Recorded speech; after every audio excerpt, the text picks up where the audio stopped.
పరిస్థితి ఎలా పనిచేస్తుంది, ప్రజల మూడ్ ఆఫ్ ది స్టేట్ ఎలా ఉంది దానిపైన మేమైతే హ్యాపీగానే ఫీల్ అవుతాం. మాకు తగిన టైం దొరికింది. ప్రజలకు కింది స్థాయికి వెళ్ళి కమిటీల ద్వారా మా ప్రణాళికలు కావచ్చు, ఎన్నికల మేనిఫెస్టో కావచ్చు అలా తీసుకెళ్లొచ్చు. అయితే ఇంకో యాంగిల్ లో కూడా మనం పరిశీలించాలి. సభలు సమావేశాలు జరుపుకోవచ్చు, పార్టీ కార్యక్రమాలు జరుపుకోవచ్చు, అదేవిధంగా ప్రచారణ ఉధృతం చేసుకోవడానికి అవకాశం ఉంటుంది. ప్రత్యేకంగా చెప్పాలంటే మా బాబు గారు కూడా 63 నియోజకవర్గాల తిరగాలని ఆయన కూడా పథకాలు ఏర్పాటు చేసుకున్నాడు. ప్రచార సామర్థ్యానికి సంబంధించిన ఏర్పాట్లు కూడా తగిన సమయం దొరుకుతుంది. మీ చెప్పిన విధంగా ఇంకొక యాంగిల్ చూసుకున్నప్పుడు సరాసరి ఒక అభ్యర్థికి రోజుకి 5 లక్షల నుండి 20 లక్షలు ఖర్చు అవుతుంది ఎన్నికల ఖర్చు. చీప్ అండ్ బెస్ట్ నేను గమనించాను. నేను ఈ రోజు కూడా కొంత డిస్కస్ చేస్తే అదే కదా, సరాసరిన 5 లక్షల నుండి 20 లక్షలు పర్ డే ఖర్చు అవుతుంది. ఆ లెక్కన 60 రోజులకి ఎన్ని కోట్లు అవుతుందో నేను చెప్పక్కర్లా, నాకు అర్థమవుతుంది. సో ఇది భారం, ఎన్నికల ఖర్చు భారం అనేది అభ్యర్థి మీద బలంగా పడే అవకాశం ఉంది. 2 రోజులు మెయింటైన్ చేయాలి కదా ఎలక్షన్ లో మనుషుల్ని.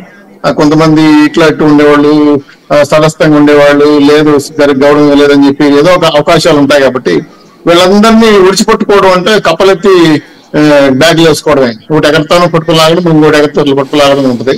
దీంతో పాటు బిర్యానీలు, మందులు, ఆర్భాటాలు, అంగమాలు, దావతులు అనేవి కూడా జరుగుతాయి. కాబట్టి ఇవన్నీ తలకి మించిన ఖర్చులు, అలాగే అభ్యర్థికి బొబ్బు పెట్టే స్థాయిలో వ్యవహారాలు ఉంటాయి.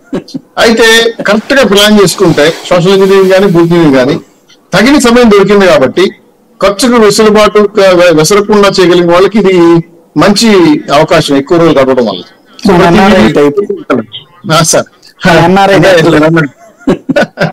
డబుల్ మోటార్లతో వచ్చిన వాళ్ళకి ఇది మంచి అవకాశం మీరు అన్నట్టు. అలాగే పార్టీలతో ఉన్న అటు ఇటు ఉన్న వాళ్ళు కూడా మెప్పించుకొని వాళ్ళు తిప్పించుకోవడానికి కూడా అవకాశం దొరుకుతాయి. అలాగే కొంతమంది వ్యూహాల్లో భాగంగా కొంతమంది రాజకీయ పార్టీల్లో ఉన్న వాళ్ళని కూడా కలుపుకోవడానికి, చర్చ జరపడానికి కూడా అవకాశం పడతాయి. ఇవన్నీ ఒకటైతే ఫీడ్బ్యాక్ జనం నుంచి ప్రచారం జరిగేటప్పుడు ఫీడ్బ్యాక్ తీసుకోవడం, పార్టీ సమావేశాలు చెప్పడం, ఇవన్నీ కూడా చాలా వ్యాస్ట్ టైం దొరికింది ఒక రకంగా అదృష్టంగా భావిస్తుంటే ఇంకో రకంగా భారంగా కూడా, మామూలు భారం కాదు, తలకు మించిన భారం అవుతుంది. ఎందుకంటే జెండాలు, ఫ్లాగ్లు, రిజిస్ట్రేషన్స్, వెహికల్స్ తిరగడానికి, బైక్ సెట్స్ మెయింటెనెన్స్, పోస్టర్స్ కాడి నుంచి, పాంప్లెట్ కాడి నుంచి ప్రతి ఒక్కటి కూడా ఇంచు కూడా ఆ రోజు మామూలుగా ఖర్చు కన్నా డబుల్ అవుతుంది. ఎందుకంటే ఎలక్షన్ కాబట్టి ఇప్పుడు రూపాయలు తీసుకున్న 2 రూపాయలు ఇస్తారు.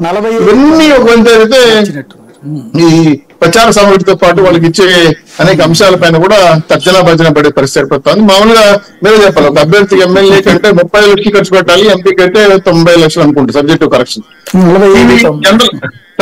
45-95 అనుకుంటున్నాను మార్చారు. 30-90 45-90 చేసినారు మాకు డబ్బులు. సో ఈ డబ్బులు అసలు ఒక రోజుకి కెల్కత్తం దుకాణం. ఇటువంటి సిచ్యువేషన్ లో 60 రోజులు మెయింటైన్ చేయడం అంటే నిలబడ్డ మా అభ్యర్థి అయితే లెక్కలేసుకున్న ఉదయాన్ని కూర్చొని ఒకసారి కళ్ళు బయలు గమ్మాయి. అంటే అనేక అంశాలు, టౌన్ లో అయితే పక్కపక్క వీధులు, గ్రామాలు, విలేజ్లకి అయితే అసలు కొన్ని కిలోమీటర్లు వెళ్ళాలి. ఆ వెహికల్స్ వాడడం కానీ, 2 వీలర్స్ కానీ.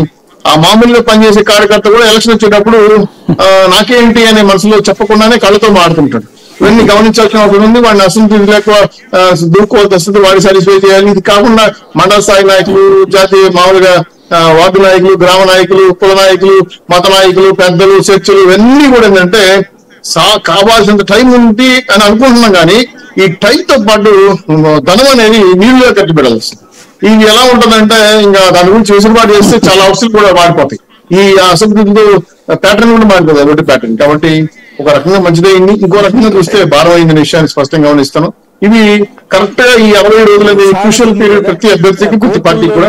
సో నేషనల్ పార్టీలకి ఎలా వస్తారు నాకు తెలియదు, కానీ జాతీయ పార్టీల కన్నా రాష్ట్ర పార్టీలకి అయితే మాత్రం అభ్యర్థులు మాత్రం జిమ్మ తిరిగి ఎలక్షన్ బొమ్మ కనబడుతుంది. గెలిస్తే ఆనందాలు, హ్యాపీ కూర్చుంటారు, లేకపోతే మాత్రం ఆ సౌత్ సముద్రాలు మీరు కూడా ఉంది కదా. కోర్టుల్లోనూ రాజకీయాల్లో ఓడినోడు ఇంటికి వెళ్ళి ఏడుస్తాడు, గెలిచినోడు ఇంటికి వెళ్ళి ఏడుస్తాడు, ఓడినోడు అక్కడ ఏడుస్తాడు. అదే ఈ సినిమా చూడాలంటే మన లోపల కొట్టలేదు. పాయింట్ చెప్పండి, ఒక రహస్యం. తెలుగుదేశం పార్టీ బీజేపీతో అలయన్స్ అయ్యాక టీడీపీని రిక్వెస్ట్ చేసింది బీజేపీ. అంటే ఇన్ఫ్లుయెన్స్ ఉంటుందా ఉండదా అనేది రామ్ కుమార్ గారు లేదని ఖండిస్తారు. 2వ దశలో ఎన్నికలు పెట్టమని అడిగితే తీరా చూస్తేదేమో 4వ దశలో పెట్టారంటున్నారు. నిజమేనా? లేదు సార్, లేదు సార్, అది ఎక్కడ ప్రజెంట్ చేయలేదు. నాకు 4వ దశలో నుంచి 2వ దశకి మార్చమని చెప్పి అట్లా మొదట్లో 2వ దశ కాదు, వాళ్ళు 1వ దశ పెట్టడానికి రెడీ అయితే 2వ దశలో పెట్టమని మీరు అడిగితే వాళ్ళేం తీసుకెళ్లి 4వ దశలో పెట్టారని మన అభిమానులు చాలా మంది. ఈ చర్చ అయితే నాకు తెలిసి జరగలేదు సార్. బహుశా ఎలక్షన్ కమిషన్ నాకు వెళ్ళింది అనేది నాకైతే నా దృష్టిలో లేదు. మేము ఆడుతున్నప్పుడు 4వ దశలో ఆంధ్రప్రదేశ్ వచ్చినప్పుడు తెలంగాణ, ఆంధ్రప్రదేశ్ మిగతా అసలు కలిసి అదొకటి పెద్ద. ఇప్పుడు అదొకటి ఎట్లా ఉంటది, 2 ఒకేసారి అన్నప్పుడు మన అభిమానులు చాలా మంది అక్కడ ఉంటారు కదా, అది ఎట్లా ఉంటుంది? ఇది ఒక రకంగా మీరు చెప్పిన 2 యాంగిల్లో నానేయించాలి. అక్కడ నుంచి ఇక్కడికి, ఇక్కడ నుంచి అక్కడ పోకుండా ఉండే అవకాశం ఉంటుంది. ఎక్కడ ఒకరు ఉంటారు, దమ్ము ఓట్లు సాధ్యమందుకు పడకుండా ఉంటాయి. ఇంకో యాంగిల్ అయితే అయ్యో వాళ్ళ నుంచి రాలేకపోయినా తీసుకోలేకపోయినామని ఇచ్చేవాళ్ళు ఉన్నారు, నవ్వే వాళ్ళు ఉన్నారు. ఇప్పుడు శిష్యుడు బాధపడతాడు అనుకుంటా, న్యాయం జరిగింది నేను అనుకుంటున్నాను. న్యాయం జరిగింది అనుకుంటున్నాను. ఎవరు ఎత్తుకుంటాయి బాబు అని, మేము పోలేకపోయాం, డేట్ మారిపోయింది, లేవు ప్రయాణం, ఇవన్నీ 3 రోజులు చదివించారు, గొడవే లేదు. కూర్చుని ఫ్యామిలీతో కూర్చుని ఓటేసి వెళ్ళిపోవచ్చు. లేదా తెలంగాణ అక్కడే శిష్యుడి కోసం అయితే కనుక అక్కడే ఉండాలి.